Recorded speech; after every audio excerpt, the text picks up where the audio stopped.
막스 프리시는 스위스에서 가장 잘 알려진 극작가이고 건축가였습니다. 그가 쓴 희곡 작품 중에 대표작이라고 할 만한 알려진 작품이 있는데 안도라입니다. 이 작품이 얼마나 중요한지 독일 기민하지움, 그러니까 인문계 고등학교의 오버스투페 10학년, 11학년, 12학년에 그 독일어 과목에서 이렇게 다루어지는데 제가 작년에 그 현철군의 그 기민하지움 독일어를 함께 이렇게 우리가 나눈 적이 있을 정도로 이 안도라라는 작품이 참 중요합니다. 이 작품의 줄거리를 짧게 요약하자면 안도라라고 하는 아주 작은 마을에 안드리가 살고 있었습니다. 교사였던 안드리의 아버지 칸은 교사입니다. 그는 검은 나라의 한 여인을 사랑해서 안드리를 낳게 되지만 교사라고 하는 그의 사회적 신분 때문에 어떤 위치 때문에 혼의 자식을 낳는 그 불륜 사실을 숨기고 검은 나라에서 자행하는 유태인 영아 사례에서 안드리를 구출했다고 거짓말을 하고 안드리를 양자로 삼았습니다.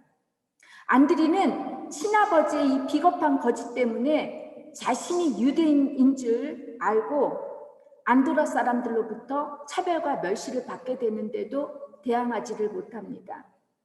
안드리와 그의 이복동생 바블리는 서로 사랑하여 결혼하려고 하지만 결혼을 막기 위해 안드리의 아버지는 어쩔 수 없이 그의 출생의 비밀을 털어놓습니다. 그런데 안드리는 아버지의 진실을 받아들이지 못하는 상태에 있게 되는데 이때 이복동생 바블리는 그녀를 짝사랑했던 군인으로부터 성폭행을 당하게 되고 이 사실을 알게 된 안드리는 낙심을 합니다. 얼마 후 검은 나라에서 안드리의 생모가 안도라를 찾습니다. 그녀는 안드리가 유대인이라는 오해로 박해를 받고 있다는 소식을 듣고 칸에게 왜 거짓말을 했는지 항변을 합니다.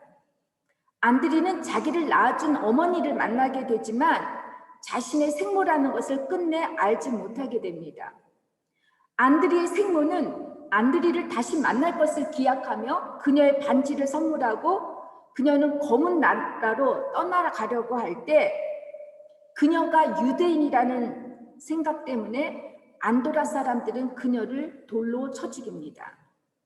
그녀의 반지를 가졌다는 이유 때문에 안드리는 여관 주인의 퍼뜨린 가짜 소문으로 살인범으로 몰아게 되지만 안드리는 자신의 생모가 죽었던 시간에 성당 신부와 상담 중이었던 알리바이로 간신히 누명에서 벗어날 수 있었지만 유검스럽게도 검은 나라의 군대가 안도라 마을을 습격했을 때 그리고 유대인을 색출할 때 안드리는 체포되어 오해로 그 유대인이라고 하는 오해로 총살을 당하여 죽게 됩니다.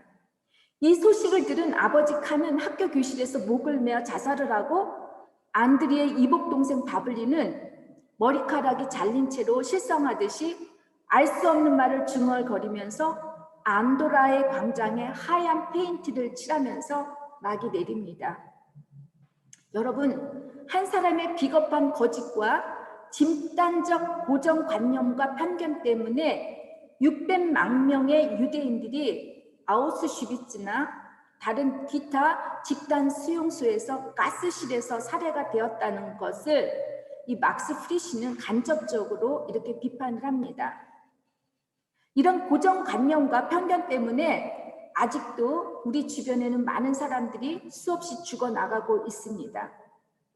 편견이라 함은 어떤 사람 혹은 사물에 대해서 우호적이든 비우호적이든 실제 경험을 하기 전에 혹은 실제 경험에 근거를 두지 않은 채로 품게 되는 감정, 신념 같은 것입니다.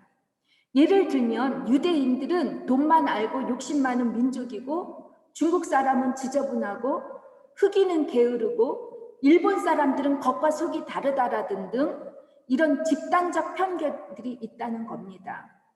공정하지 못하고 한쪽으로 치우친 생각입니다. 오해와 편견의 차이는 오해는 잘못된 정보가 빚어내는 것이지만 이 오류가 잘못된 것임을 인정하지 않고 교정하지 않으면 편견이 되고 맙니다. 저는 오늘 여러분과 함께 오늘 본문 내용을 살펴보면서 신앙인인 우리들에게도 이런 고정관념이나 편견들이 있는지 생각해 보고자 합니다. 본문 내용 전체를 보게 되면 유대인들에게는 사울이라고 하는 사람은 유대교의 열성분자로서 예수님을 믿는 사람들을 박해하고 핍박하는 자라는 고정관념 편견을 가지고 있다는 것을 알 수가 있습니다. 사울이 회심을 했음에도 불구하고 믿지를 못합니다. 다른 종교인들도 마찬가지겠지만 특별히 아브라함의 세 종교 다 알고 있죠? 이슬람, 유대, 기독교인들에게 있어서만은 이 종교적 집단적 편견이 다른 종교들보다 아주 강합니다. 이 때문에 종교적 전쟁도 아주 치열합니다. 자신들만의 신앙이 참 진리이고 그 외의 종교는 모두 가짜라고 믿고 있기 때문입니다. 당연합니다. 진리 문제에서만은 죽느냐 사느냐 어떤 선택의 여지가 없습니다. 흑백 논리의 관점에서 옳으면 옳고 그르면 그르신 것입니다. 우리 기독교인들에게도 이 점에 있어서만은 자유로울 수 없을 것입니다. 우리는 하나님으로부터 선택받은 자녀라고 믿기 때문에 하나님을 믿지 않거나 율법에 조금이라도 벗어난 사람들을 다 적으로 보는 경우가 있습니다. 나는 선택받은 의인이고 너는 죄인이라고 하는 흑백 논리에 사로잡히게 되는데 정말 그래서 우리 기독교인들이 독선적이라는 말을 많이 듣습니다. 오늘 우리는 하나님의 선택받은 자녀로서 편견이나 선입관에 사로잡히지 말고 어떻게 하면 세상 사람들과 그리고 믿음의 공동체 안에서 우리의 형제와 자매들과 함께 서로 사랑하며 평화롭게 공존할 수 있을지 본문 말씀을 통해 여러분과 함께 나누면서 은혜를 받는 시간이 되었으면 합니다. 사울이 주님을 믿는 사람들을 잡으려고 다메섹에 가는 도중에 주님을 인격적으로 만나고 나서 아무것도 보지 못하고 사흘 동안 식금을 전폐하고 있을 때 주님께서 누구를 보냈죠? 아나니아죠. 아나니아라고 하는 제자를 통해 안수받게 하자 사울이 다시 눈을 뜨고 세례를 받고 영육간에 강건하게 되었습니다. 그리고 나서 사울은 유대인들의 회당에 가서 예수님이 하나님의 아들이고 그리스도라고 복음을 증언하는데 사울을 본 많은 사람들은 사울을 믿지 못합니다. 예수를 믿는 자들이나 예수를 믿지 못하는 사람들 모두가 사울이 주님을 믿는 사람들을 결박해서 대제사장에게 끌고 가기 위함이라고 이렇게 의심을 합니다. 사울에 대한 의심이 집단적 고정관념이나 편견들로 자리를 잡을 때 놀랍게도 19절을 보니까 사울은 아나니아를 만나고 나서 며칠 동안 제자들과 함께 시간을 보냈다고 합니다. 여러분, 편견의 폭을 좁게 해주는 일은 서로가 진정으로 알아가는 시간이 필요하다는 것입니다. 그의 회심이 참으로 진짜인지 믿을 만한 것인지 그가 성령의 사람인지 참으로 알기 위해서는 주님의 제자들에게도 사울에게도 시간이 필요했을 것입니다. 친구든 연인이든 그 사람이 어떤 사람인지 알고자 하면 그 사람과 함께 다만 며칠만이라도 여행을 떠나보라는 말이 있습니다. 며칠을 함께 지내다 보면 그 사람의 성격을 웬만하면 다 알 수 있다는 것이죠. 그런데 여러분, 한길 물속은 알아도 한길 사람 속을 모른다는 말이 있지 않습니까? 이 사람이야말로 하늘이 짝지어준 나의 천생연분이라고 믿고 찰떡같이 결혼을 했고 죽음이 갈라놓을 때까지 함께 살겠다고 다짐했는데 같은 밥솥에 밥을 먹고 함께 같은 이불을 덮고 살아도 여러분의 남편, 여러분의 아내를 잘 알고 계십니까? 아니, 어떤 부부는 평생 왼수라고 이렇게 믿고 사는 분들이 얼마나 많습니까? 제자들과 함께 며칠을 보낸 바울은 복음을 전하기 시작하니까 사람들이 또 의심을 합니다. 그랬더니 사울은 더욱더 힘을 얻어 복음을 전하니까 유대인들이 당혹했다고 합니다. 예수님을 믿는 사람들을 박해하고 핍박했던 사울이 하루아침에 정반대로 예수님의 복음을 전하니까 주님의 제자들뿐 아니라 예수님을 믿지 않는 유대인들 모두 당혹하게 하는 것은 당연합니다. 사울에 대한 고정관념이 쉽게 없어질 리 만무합니다. 저는 그래서 권 집사님이 이번에 남편을 통해서 어떤 얘기를 들을지 참으로 궁금합니다. 예전에 제가 어렸을 적에 저희 집 외가 쪽으로 아주 먼 친척이 이렇게 있었습니다. 되게 먼 친척인데 옛날에는 그 시골 분들이 도시에 와서 도시 친척들한테 이렇게 며칠 동안 이렇게 자고 가는 일들이 많은데 저희 집에 외할머니가 이렇게 함께 살았었기 때문에 그 친척도 이렇게 오셨던 것 같아요. 근데 그분이 감옥에 갔던 전과가 있었었나 봐요. 외할머니가 또 어머니가 함께 집에 쓸만한 모든 물건들을 감추고 난리셨어요. 그런데 그분이 가시고 나서 저희 아버지께서 아주 소중하게 생각하셨던 라디오와 그 라디오가 외국 제품이었어요. 그리고 할머니가 지금까지 이렇게 모아놓던 그 쌈짓돈들 있잖아요. 장롱에 숨겼는데 그거를 다 훔쳐가신 거예요. 특히 아버지의 라디오는 아버지의 소꿉친구였고 아주 친했던 여러분들 다 아시는 분들이에요. 주월 한국군 그 파월 대상 사령관으로 최명신 장군이 돌아가셔서 우리나라에서도 그거 방송으로 보냈는데 최명신 아저씨와 저희 아버지가 되게 소꿉친구였고 저희 아버지 장로 취임식 때 이 라디오 선물을 했는데 그 친척이 갖고 도망을 갔어요. 아무리 긍정적으로 바뀌고 상황이 변했다고 설득해도 믿지 않으려고 하는 게 우리들이에요. 그죠? 이렇게 고정된 생각이나 마인드가 지나치게 고착된 사고 방식을 고정관념, 스테레오타입이라고 합니다. 그렇게 주님을 믿는 사람들을 핍박하고 박해하던 사울이 하루아침에 회심을 해서 예수님을 전한다니 쉽게 믿고 받아들이는 게 이게 쉽지 않을 것입니다. 예수님도 고향인 나사렛에서 인정을 받지 못했어요. 나사렛 사람의 눈에는 예수가 단지 가난한 목수의 아들에 불과했기 때문에 예수님이 그리스도이고 메시아임을 받아들일 수 없어서 주님께서 나사렛에 갔을 때 그곳에서 권능을 제대로 행하지 않으셨다고 하고 나사렛 마을을 떠나셨다고 합니다. 이렇게 사울의 회심을 믿지 못하니까 사울은 아라비아로 떠났던 것 같아요. 23절을 보니까 여러 날이 지났다고 하는데 이 여러 날이 사실 시간적으로는 상당한 긴 시간을 의미합니다.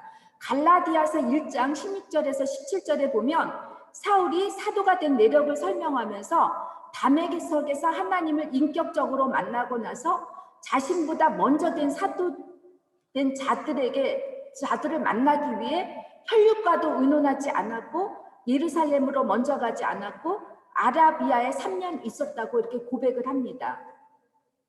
사울이 찾은 아라비아는 시내 반도에 있는 아라비아 사막이나 광야가 아니라 아라비아의 나비티아 왕국을 말합니다. 지금의 요르단 지역으로 다메섹 동남부에서 시내 반도에 이르는 넓은 지역을 점유하고 있었는데 주요 도시들은 데가블리 성들의 일부와 거라사와 남부의 페트라와 북부의 보스트라입니다.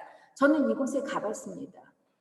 특히 페트라에서는 제가 그 요르단에 공중 화장실이 없어서 그 지독한 냄새를 맡은 기억이 이렇게 되게 깊은데 이곳을 여러분들이 한번 시간 되시면 꼭 가보셨으면 합니다. 바울은 아라비아에서 구체적으로 무엇을 했는지 언급하지 않았기 때문에 많은 바울 연구가들은 바울이 이곳에서 조용히 직거하면서 그동안 박해자로서의 삶을 회개하고 반성하면서 기도와 말씀을 묵상했을 것이라고 해석을 하기도 합니다.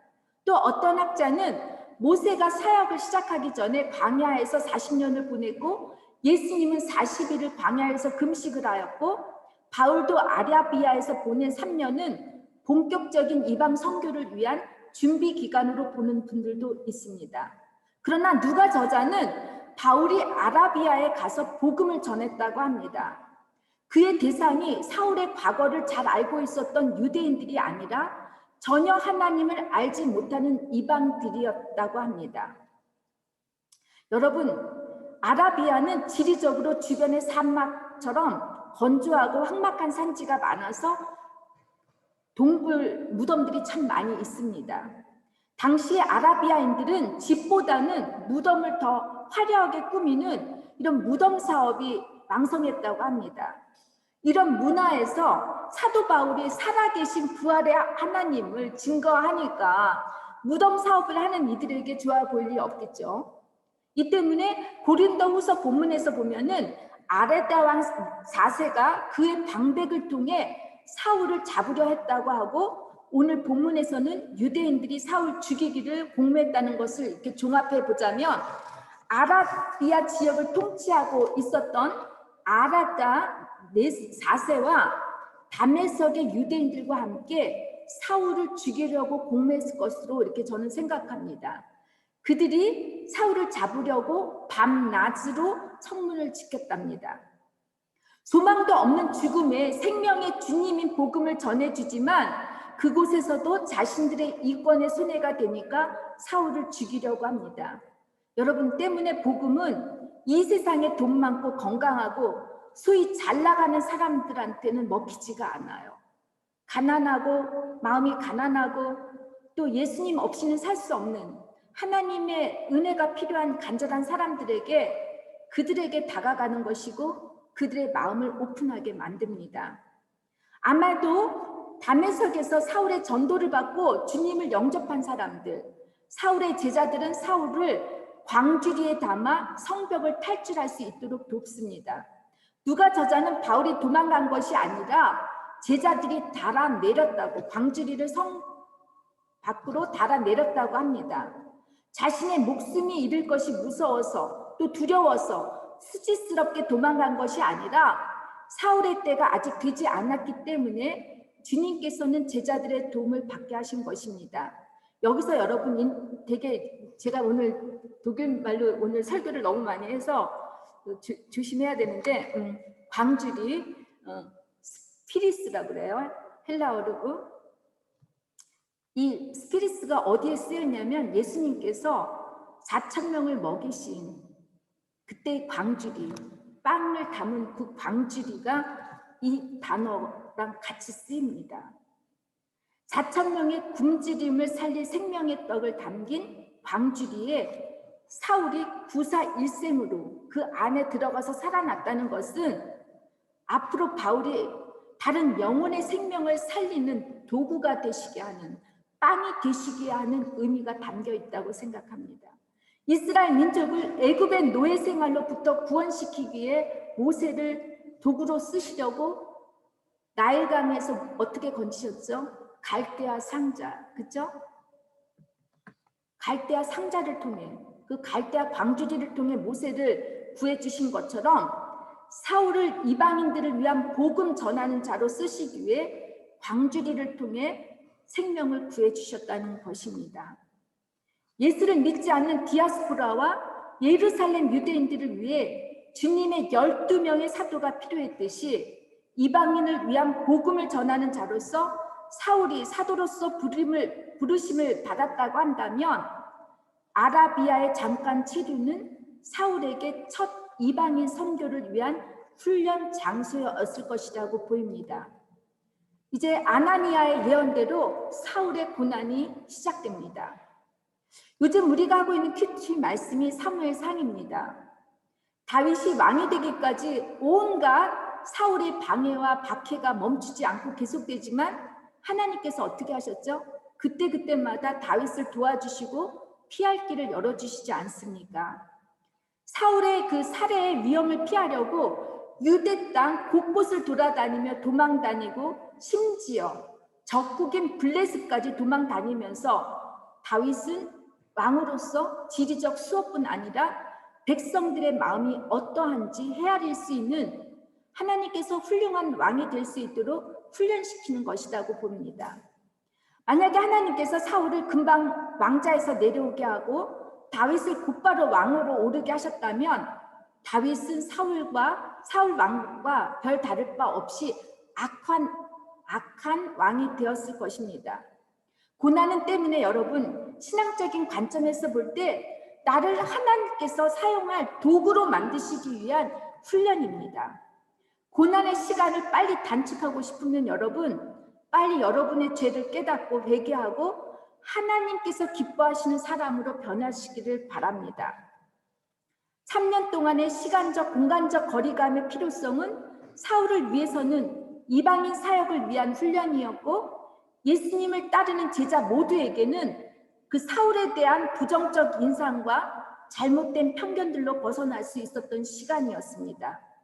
공동체 안에서 여러분 혹시 마음에 들지 않는 사람, 좋지 않았던 경험들로 부정적 이런 고정관념이나 편견들을 가지고 계신다면 이 고정적 관념이나 편견이 무너지고 부서질 때까지 여러분의 부족함과 죄악을 바라보며 약간의 시간적 거리를 두는 것이 지혜로운 선택이 아닐까 싶습니다. 한 사람에 대한 부정적 편견이 사라지지 않는 한 여러분, 나의 죄악도 사라지지 않게 되어 있습니다. 주님의 마음을 품고 긍휼함과 용서로 그 한 사람을 보시는 여러분과 제가 되기를 축원합니다. 믿습니까? 고정관념이나 편견이 무너지게 하기 위해서는 바나바와 같은 중재자가 필요합니다. 사울이 오랜 시간 떨어져 있다 다시 예루살렘으로 돌아가서 제자들을 사귀고자 했지만 모두가 그의 회심을 의심하고 믿지 않았다고 합니다. 다메섹에서 간신히 죽음을 모면했던 사울은 예루살렘으로 돌아가서 제자들을 사귀고자 했습니다. 여기서 사귀다라는 말은 참여하다, 매달리다는 뜻으로 사울은 예루살렘에 있는 성도들에게 용서를 구하고 예루살렘 공동체가 사울을 받아주기를 원했을 것입니다. 그러나 예루살렘 교회 공동체 사람들은 그를 두려워하고 그가 제자가 됨을 믿지도 못하고 인정하지도 않았습니다. 워낙 사울이 한 짓이 끔찍한 짓이었기에 사울을 받아들이는 것이 쉽지 않았을 것입니다. 사울은 예루살렘으로 돌아갈 때 환영받지 못할 것을 너무나 잘 알고 있었을 테고 그곳으로 가는 길이 어쩜 자신의 목숨을 내어놓을 만큼 위험한 일인지도 알고 있었지만 그는 예루살렘으로 가고자 합니다. 이때 하나님께서는 바울의 진정성을 의심하고 있는 주의 제자들에게 사울을 대신에 대변해주고 중재해줄 수 있는 사람 누구를 준비하셨습니까? 바나바를 준비하고 계셨습니다. 바나바에 대해서는 지난번 제가 사도행전 4장 말씀을 나눌 때 소개해드렸는데요. 구브로 사람으로 본명은 요셉이었고 레위인이라고 했어요. 그가 주님을 믿고 성령이 충만하였던 사람으로서 예루살렘 공동체를 위해 자신의 소유를 다 팔아 바쳤던 사람이라고 했습니다. 바나바는 많은 공동체 사람들로부터 존경과 신임을 받을 정도로 설교도 잘했다고 하는데 설교를 잘했다는 것은 여러분 입으로만 잘해서는 존경을 못 받아요. 그의 설교와 그의 행동이 일치가 되었다는 것이죠. 또 많은 사람들을 위로하고 격려하는 사람들이었기 때문에 사도들로부터 바나바, 위로의 아들이라는 이름을 이렇게 불려졌다고 했어요.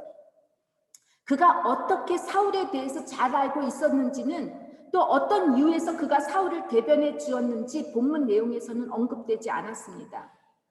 바나바의 품성이나 인격을 볼 때 그는 하나님의 마음을 갖고 기도하는 사람이었고 사람을 바라볼 때도 하나님의 마음으로 하나님이 주신 비전으로 하나님의 사람을 잘 볼 수 있는 영안이 밝은 사람이었을 것으로 생각합니다. 여러분, 나무만을 보면 숲을 다 볼 수 없듯이 나의 고정관념이나 편견으로 그 한 사람을 바라보면 앞으로 그 사람을 통해 놀랍게 일하실 하나님의 사랑과 은혜를 깨닫지 못하게 되니까 낙심하고 속상해하며 괴로워하는 것입니다. 지금 현재 그 사람을 바라보면 여러분 앞이 깜깜하고 정말 이 사람이 변할 수 있을까 의심이 되고 소망이 없어지지만 하나님께서 품으신 놀라운 비전으로 그 사람을 바라보면 실망하지 않습니다. 나쁜 경험이나 편견도 고정관념도 다 사라집니다. 그런 것들에 얽매여 사람을 정죄하고 판단하지 않게 됩니다. 여러분, 그 사람을 믿으라는 것이 아닙니다. 그 사람을 통해 놀랍게 일하실 하나님을 믿으라는 것입니다. 제가 여러분 특히 이제 상담을 할 때 아이들에 대한 이제 자녀들에 대한 상담을 하게 됐다 보면 어느 어머니는 제가 한번 얘기했는지 모르는데 자식이 죽이고 싶도록 밉다라는 거예요. 그런 얘기 많이 들었어요. 그런데 저는 기도를 할 때 하나님께서 그 아들, 그 딸들을 통해서 인도해 주실 그 미래가 보여요. 그래서 제가 그런 얘기를 하면 믿지를 않아요. 전혀 안 믿어요. 믿을 수가 없다는 거예요. 근데 믿지 못하는 그 부모님들 때문에 아이들은 더 속을 새기는 것 같아요. 그러니까 여러분들 누구를 변하게 하고자 한다면 그 사람의 그 태도를 보지 마시고 그 사람의 언어를 보지 마시고 하나님이 인도해 주실 그 하나님의 비전, 그 영안이 눌리기를 주님의 이름으로 부탁드립니다. 특히 우리 결혼하시지 않은 우리 자매님은 결혼할 때 이런 조건을 보지 마세요. 하나님이 주시는 그 비전으로 그 사람을 바라보면 하나님께서 그 사람을 어떻게 인도해 주실지 보이니까 조건 보고 결혼한 사람들 치고 잘 나가는 사람들 별로 없어요. 그렇지 않나요? 제가 너무 이것도 고정관념인가? 그렇죠? 여러분, 하나님을 믿게 되면 우리는 그 사람을 용서하게 되고 긍휼한 마음으로 또 격려하게 되고 사랑하게 됩니다. 결국 그 사람이 바뀌기 전에 나의 모습이 바뀌어지고 하나님의 사람으로 변하게 된다는 것입니다. 그래서 여러분들 저한테 오실 때 목사님 제 남편이 제 아내가 제 자녀가 속을 세게 하시면 여러분들은 제 오시기 전에 목사님 하나님 제가 아직 변하지 못해서 그런 거예요 라고 고백하시고 오셨으면 합니다. 바나바는 다벳석의 아나니아처럼 하나님께서 앞으로 사울을 어떻게 쓰실지 그가 주님의 복음을 위해 어떠한 고난과 고통을 받을지 하나님의 마음과 눈으로 그를 바라볼 수 있었기에 바울을 믿은 게 아니라 하나님을 믿고 바울을 사도들에게 데리고 간 것이라고 생각합니다. 또한 바나바는 사람들의 마음을 감동시키는 소통의 언어를 사용했던 사람입니다. 그가 위로자, 격려자라고 불려진 것은 평소에 그는 어려움을 당하고 수혜당하고 힘들고 지친 자들의 마음을 이해할 수 있었기에 그들에게 사랑과 진실의 언어, 한 사람의 영혼을 살릴 수 있는 언어로서 소통을 한 사람임을 알 수 있습니다. 편견 이면에는 수많은 상징이나 색깔 등 부정적 언어들이 암시되어 있습니다. 여러분 예를 들면 검은색은 나쁘다라고 우리 알고 있잖아요. 하얀색은 선하다. 이런 상징적 이미지가 우리들이 어렸을 때부터 듣고 자랐다라는 거예요. 그래서 백인들이 흑인을 니그로라고 해요. 검다라는 거예요. 검둥이. 그러면 사람들의 이면에는 흑인은 검기 때문에 나쁜 사람이라고 하는 고정관념을 심어주게 된다는 것입니다.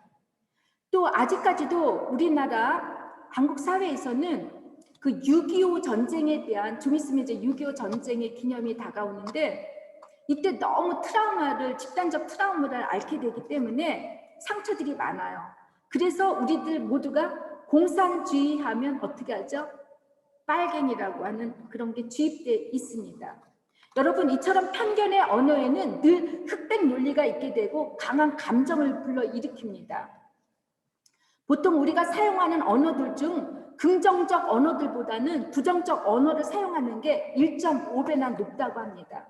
그리고 부정적 언어는 긍정적 언어보다 그 파급력이 17배나 된다, 아주 강하다고 합니다. 여러분, 우리 부모님들 아이들에게 어떤 말 하시는지 잘 들으셔야 합니다. 내가 어떤 부모한테 어떤 언어를 듣고 자랐느냐에 따라서 내가 어떻게 변할 수 있기 때문에 여러분들은 특히 우리 아이들에게 어떤 말을 하실지 정말 조심해 주셨으면 합니다. 부부간의 대화에서도 부정적 언어를 사용하는 부부일수록 이혼율이 높다고 합니다. 저는 이거 알아요. 우리가 사용하는 언어들을 이번 기회에 한번 돌이켜 봤으면 합니다.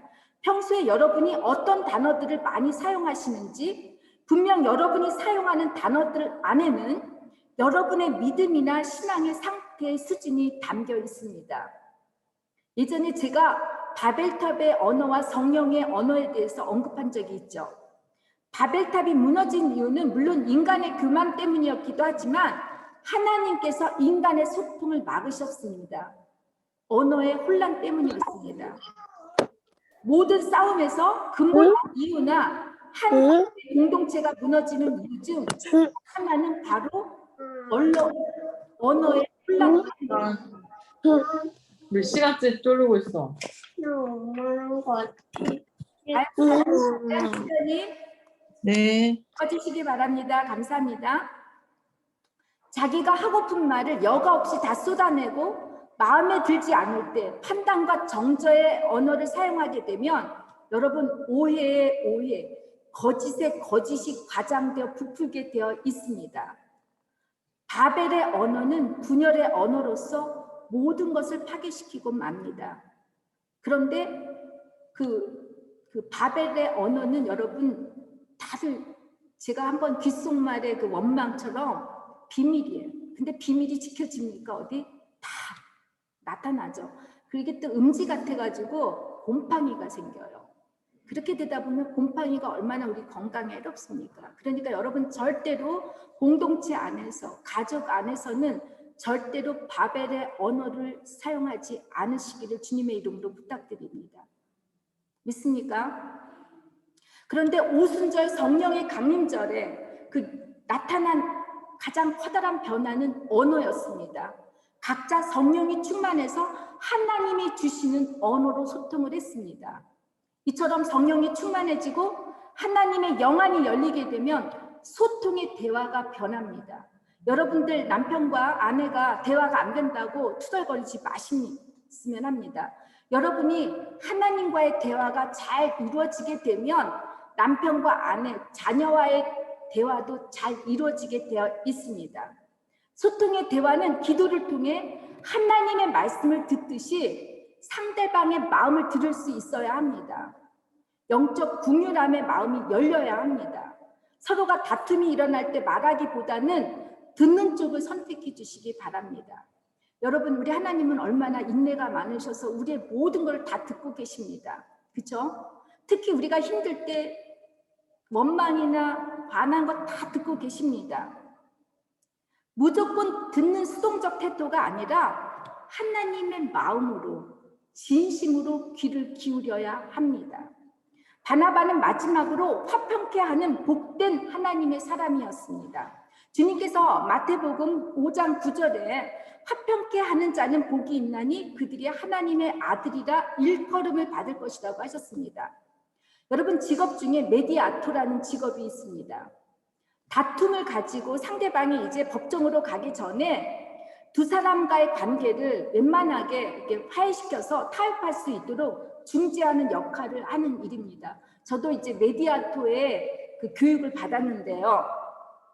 이런 사람을 메디아토라고, 중재자라고 하는데, 중재자는 여러분 올바른 상황 인식과 판단력, 공평성과 조정 능력이 있어야 합니다.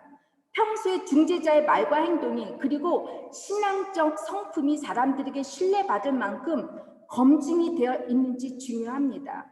그는 상대방의 말을 절대로 여과 없이 옮기지 않습니다. 양쪽 사람의 말에 편견을 갖고 흔들리지 말아야 하고, 그들이 무엇을 원하는지 그들의 마음을 헤아릴 수 있어야 하고, 과거나 현재에 머무는 언어가 아니라 미래의 화해를 위한 진실한 언어로 전달을 해야 합니다. 바나바는 사울의 이야기를 자세히 듣고 그의 진정성을 전적으로 신뢰하였습니다. 과거에 사울이 무엇을 했는지 편견에 사로잡혀 그를 의심하지 않았습니다. 바나바가 어떻게 구체적으로 중재를 했는지 27절에 나옵니다. 27절에 중재자로서 바나바는 사울을 데리고 테이크아웃이죠. 받아들였다는 거예요. 사도들에게 가서 인도했다는 거죠. 사울이 어떻게 주를 보았는지, 주께서 말씀하신 일과 다메섹에서 사울이 어떻게 예수님의 복음을 증거했는지 전했다, 증명했다고 합니다. 하나님의 중재자, 화평을 이루는 바나바는 사울을 있는 그대로 하나님의 시선으로 봤다는 것입니다. 그가 과거에 어떤 사람이었고 무엇을 했는지 어떤 편견이나 판단을 하지 않고 있는 그대로 그들 받아들여졌다는 것입니다. 이런 태도는 여러분 누가 할 수 있냐면 가족만이 할 수 있습니다. 가족의 따스함이고 사랑입니다. 바나바가 사울을 사도들에게 인도해줬다는 것은 말씀으로, 기도로 잘 돕고 사울이 공동체에 소속될 수 있도록 그 사람의 약점이나 나쁜 점들을 덮어줬다는 것입니다. 여러분, 저희 교회 모든 교우들은 이런 분들이 다 돼주시기 바라고, 특별히 우리 목장님들, 재직분들은 다 이것에 대해서 좀 더 신경을 써주셨으면 합니다. 이렇게 바나바의 애정 깊은 중재로 인해 사울에 대한 오해가 풀려서 사울은 제자들과 함께 있을 수 있는 공동체 일원으로 받아들여졌고, 사울은 예루살렘에 있는 헬라파 유대인들에게 복음을 전했습니다. 그런데 유대인들은 사울을 죽이려고 애를 썼다고 합니다. 아마도 유대인들은 율법을 누구보다도 잘 알고 있었고 논리적 사고를 가진 사울의 토론을 감당할 수가 없었을 것입니다. 이들은 토론에 패했다는 심정으로 사울에게 화가 잔뜩 났던 것 같습니다. 여기서 우리가 잊지 말아야 할 것은 아무리 내가 옳은 말을 한다 해도 상대방이 변화되는 것이 아니라는 것입니다. 보통 성경 공부하거나 토론할 때, 특히 정치적 토론을 하면 여러분 어떻게 되죠? 싸우죠. 피 터지게 싸웁니다. 말도 안 해요. 이런 거로 인해서 3, 4일 동안 말도 안 하고 밥도 안 해주고 그렇지 않습니까? 여러분, 의미 없습니다. 말로 복음을 전하는 것도 좋지만 상대방이 듣지 않을 때 전하는 나의 입술을 닫아야 합니다. 대신에 선한 행동으로 보여주셔야 합니다. 저는 우리 신학자들이, 신학을 공부한 사람들은 입이 정말 잘 발달되어 있어요. 너무 토론들을 잘해요. 그래가지고 이 토론 때문에 이제 여러 싸우는 일들 정말 많아요. 근데 이런 거 다 부질없습니다. 상대방이 들으려고 하지 않을 땐 여러분, 그 사람한테 내 의견이 옳다고 고집피고 얼굴 붉히면서 폭발에 이르기 전까지, 그래서 받은 은혜 다 쏟지 마시고 입을 닫고, 그래, 내가 기도로서, 내 선한 행동으로서 내가 말한 것을 증명해 주겠다고 보여주시는 여러분이 되시기를 바랍니다. 예루살렘의 형제들은 사울이 처한 위기를 알고 가이사랴로 데리고 가서 다소로 보냈다고 합니다. 30절이죠. 사울은 더 이상 의심의 대상자가 아니라 공동체 형제가 되었습니다. 복음을 담대히 전하니까 또 죽음의 위협을 받으니 형제들에 의해 라고 썼습니다. 형제들. 갑자기 제자들의 형제들로 바뀌었죠. 형제들에 의해 사울이 태어난 다소로 돌아가게 됩니다. 후에 그가 안디옥으로부터 부름을 받을 때 이 안디옥에서 이 바나바와 함께 미션스 라이즈, 그러니까 선교 여행을 떠나게 되는데, 참 여러분 그래서 사도행전을 꼭 읽어보셨으면 합니다.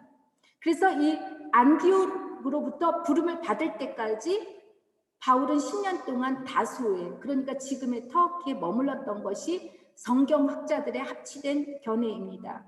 쫓기고 쫓기는 사도 바울의 모습 속에서 그가 이방인을 위한 복음의 선교에 앞으로 받을 고난을 준비케 하는 훈련이기도 하고 그의 십자가이기도 합니다. 때론 내 의지대로, 내가 원하는 대로가 아니라 더 큰 그림을 위하여 공동체의 조언을 듣고 다소의 시간을 가져야 할 필요가 여러분 있습니다. 다소의 10년 이후에 사도 바울을 보면 그의 신학적 경륜이나 믿음, 지식 너무너무 성숙해져 있습니다. 그 전에는 그분의 성깔대로 복음을 담대히, 누가 저자는 2번씩이나 담대히라고 얘기했어요. 근데 사람들이 더 죽이려고 했다고 하지 않습니까? 여러분, 때로는 내가 혼자 있어야 할 시간, 다소의 시간이 필요하다면 이 시간에 주님과 함께 은밀한 시간을 갖고 여러분의 믿음이 성숙한 신앙으로 변화되시기를 바랍니다. 바나바의 수고와 노력으로 예루살렘 공동체가 바울을 용서하고 형제로 받아들이고 또 바울을 도울 때 주님의 복음은 온 유대와 갈릴리 사마리아에서 퍼지게 되고 교회들은 부흥 성장해서 든든히 서갈 수 있다고 했습니다. 이처럼 여러분, 저와 여러분은 바나바처럼, 사도 바울처럼 회심의 순간을 경험해야 합니다. 그렇죠? 그리고 나서 교회 공동체를 통해, 여러분의 가족을 통해 믿음의 경륜이 쌓여야 합니다. 성숙해져 가는 건 혼자 안 돼요. 우리는 불교인처럼 돌을 닦아서 성숙하지 않아요. 가족을 주셨어요. 우리를 훈련시킬 수 있는 가족을 주셨고 친구를 주셨고 공동체를 주셨어요. 그래서 이 공동체에서 정말 잘 화합이 되면 여러분의 믿음은 정말 성숙해져 있습니다. 이런 균형 잡힌 변화의 과정을 통해 저희 바젤 한인선교교회가 또 여러분 개인이 또한 가족이 날로 든든하게 서가기를 주님의 이름으로 축원합니다. 여러분 바울과 사도 바울 다 되어주시겠습니까? 믿습니까? 아멘 해주십시오. 예, 다 같이 기도하겠습니다. 주님 감사합니다.